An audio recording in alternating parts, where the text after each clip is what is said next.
Oh, young love. I doubt that. A few moments later. Oh, she's deaf? Yes, that's what. You thought I was just. Why do you think she was doing sign language? What do you think they were doing? He said, oh, she's deaf. Like, what? Oh my God. Y'all are funny in the chat.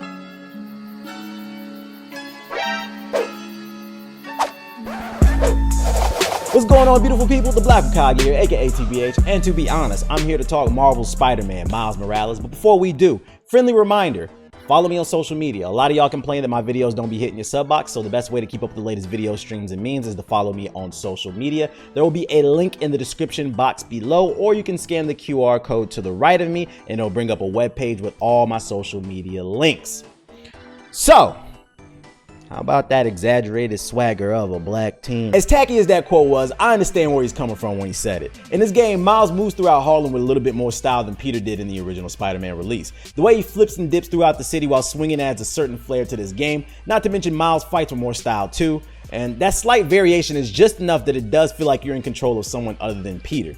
Miles' Adventures kicks off the way that I love games too, with an amazing set piece and a boss fight that sets the tone for the game before the open world slows things down. That early rush in the game, it kind of holds me over for when the game starts to slow down. It's just enough to get me excited about what else the game has in store. Unfortunately, what's in store is a package that's nothing mind-blowing. The best way I can describe Miles Morales is, it's not really a new game, but it's not DLC either. This felt like an expansion to the original Spider-Man on PS4. I finished the game at like 95%, and I only had like 8 hours on the game. I was told if you run through the campaign without doing any side missions, you can finish this game in only 3 to 4 hours depending on your skill level. I didn't do that because I enjoyed the side content. A lot of it had narrative and meaning to it, so it didn't feel like a chore.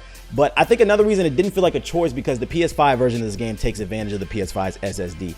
Fast traveling from one point to another literally takes 2 to 3 seconds. You never really realize how much time you spend traversing these big open worlds until you no longer have to thanks to an SSD. Combat is great. If you played the previous Spider-Man, you'll be right at home with this one. Miles Morales plays like a faster paced Arkham game. You could throw hands or take the stealth route. It's honestly not much new here in terms of gameplay other than the fact that Miles has electric powers and some new upgrades.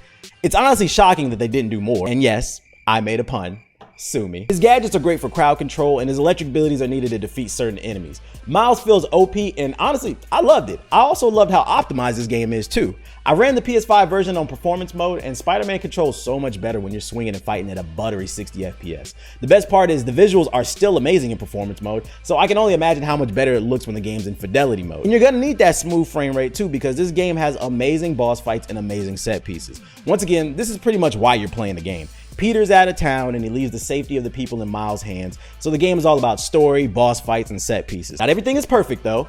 There are a couple things that I didn't enjoy. I mean, one of them being the side missions given by the Prowler. They're these radio scanning missions that are boring as hell. It drastically slows down the pace of the game and it just felt out of place. It's something I expect from a Batman game, but not from Spider-Man. And like I said earlier, this game is very short depending on how you approach it. And because of that, it's hard for me to recommend buying a PlayStation 5 strictly for this game when it's on the PS4, and I hear the PS4 version looks great too.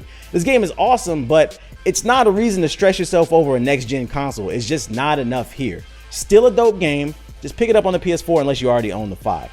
So, those are my thoughts on Miles Morales. Hopefully you found it helpful. If you did, please hit the like button on this video, comment in the comment section below if you played it, what you think about the game, and follow me on social media. There will be a link in the description box below, and I'll see you guys on the next video. Peace.